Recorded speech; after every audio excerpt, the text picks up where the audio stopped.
5 years ago, we excitedly broke ground on our dream home project. What on earth is this? This is not an exercise tool, but it is called a jumping jack. We bought a rural property a few years before and had been working on a lot of other infrastructure and smaller projects to test our skills, learn to work as a couple, and find small wins to make life more comfortable.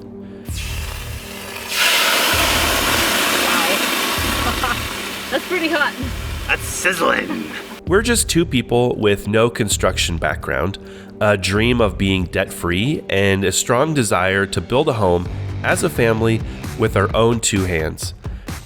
When did you become a diesel mechanic? I don't even know how that happened. Kind of looked like my dad. My dad used to come in for dinner and I'm like, what in the world? And it's not just any home. It's a 3-story timber frame with an ICF walkout basement on the side of a hill in a rock pit. Yeah, kinda crazy. Alyssa had a photo from here and she drew like a little pink house.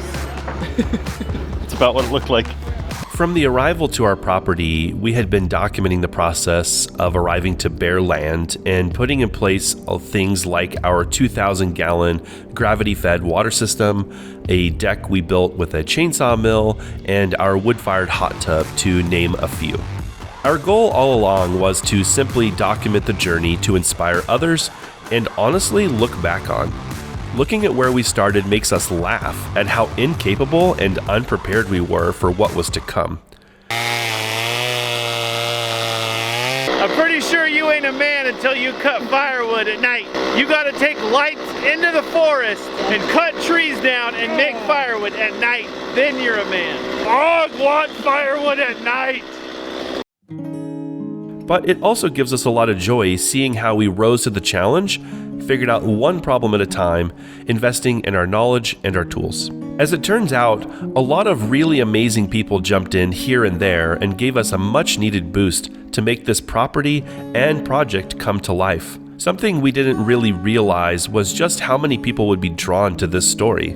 We just figured we were a couple of crazy people, but turns out there's more than a few crazy people out there. We've been wanting to do something like this forever, to have our own property and be self-sufficient. I'm a police officer and it's just a lot of wear and tear, and I'm tired of pissing my money away on trying to keep up with consumerism and all that stuff, and I'm really into wanting to do passive solar and just kind of enjoy my life a little bit more than I do now. So. From very early on, our inbox has been absolutely full of questions. People asking for input on land buying, recommendations for well drilling, or different types of equipment and tools we use. Why did we choose a particular construction method? Some wanted to even know more details about our relationship. Do we fight a lot more than we show? Do we edit it all out? How the heck did you survive 3.5 years in a tiny RV while living off-grid with your spouse? Most girls' dream is to have a closet the size of our entire house right now. But our closet is about 2 feet wide. And if you look really closely, Jesse's stuff takes up about 75% of it. I only get 25% of a 2-foot closet. Early on, we were able to answer a lot of questions, and it felt amazing to see other people chasing their dreams at the exact same time. Unfortunately, because developing a property and documenting it literally consumes every waking minute with zero time left for anything extra, we had to take rain checks for dinner with friends.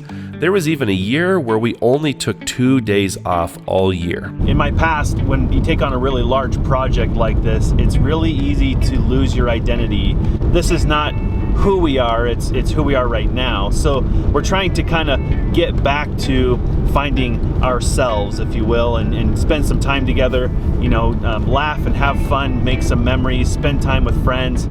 As the project went on and the stakes got higher, things got so busy, we weren't able to answer really any questions or go into any depth. When there was some really great inquiries about different build phases, our thinking behind the project, stuff like that.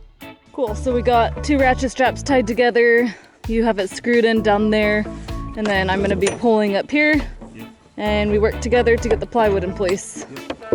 We felt a conflict between creating content that helped people taking action versus just showing the highlight reel for those who are wanting to follow along but have little interest in taking action. We felt a lot of pushback from those just wanting more or less to watch reality TV, the roller coaster that is property development. We got a 0 warning wind gust, and this happened.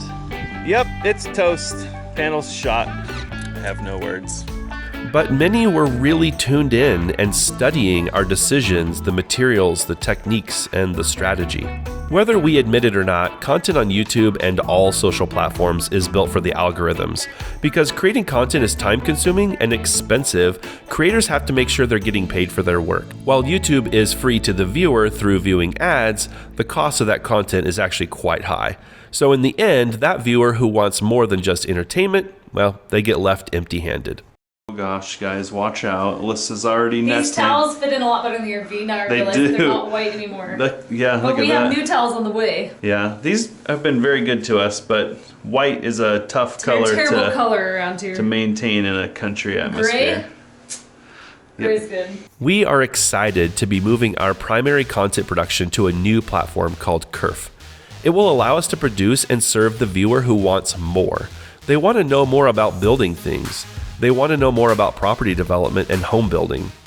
They're the kind of person who has an interest in taking action. They want to move beyond being entertained. This means then we are able to keep the content on YouTube focused on entertainment, which is great for everybody. Because our goal was never to be entertainment, we were really just documenting our journey. We wanted to inspire other people, and that means that we'll be posting less on YouTube. I think something that really excites Alyssa and I is helping other people feel and experience what we've experienced. We see people doing it. We have met people who have taken the leap and they have the same satisfaction that we have. There's a lot more to our story than the highlight reel. While that's what people on YouTube want, there's a lot more to it, and that's the part that actually excites us. Competing against the algorithms in this attention economy is a game most eventually grow sick of because the content becomes so disingenuous and it's people serving algorithms instead of people serving people. Kerf is a place where we will continue to document the debt-free dream home build and create content that continues to inspire others, but also helps those wanting to take action. Part of the journey included attending a timber frame workshop, something we experienced totally off the internet, having a sawmilling workshop. And over the years, we've had hundreds of hours of conversations with different people about the property, the house, finance, budgeting, relationships, tools, and so much more. Sadly, so much of this amazing information died in the booth at the coffee shop and was never made available for others to benefit from because we didn't have a platform to do it. That's a huge secret that we have found to making good connections is windstorms and weather tends to generate a lot of kind of just refuse. And if you have a chainsaw and you've got time, bam, you've got materials. It takes a little bit of labor, you've got to drive around, you've got to have a pickup or a trailer or something to haul it with. But we have found a tremendous amount of materials that literally are a nuisance to their owner, right? Crazy. We're excited to be able to put all that content out there through Kerf. If you're a doer and you love building stuff, we'll be documenting the projects that we're working on, and we're going to continue documenting the Pure Living for Life build story over on Kerf as the debt-free dream home build story. This also sets the stage for us to be able to tell more build stories in the future. We have some pretty crazy ideas, and we're excited to have a platform that allows us to share them. After this video goes live, we'll be updating the branding across all Pure Living for Life channels to Kerf. We want to thank all those who have supported us in this journey so far and are excited to have found a way to continue sharing the debt-free dream home build. We have a long way to go on this project, and there's some really exciting and fun things ahead.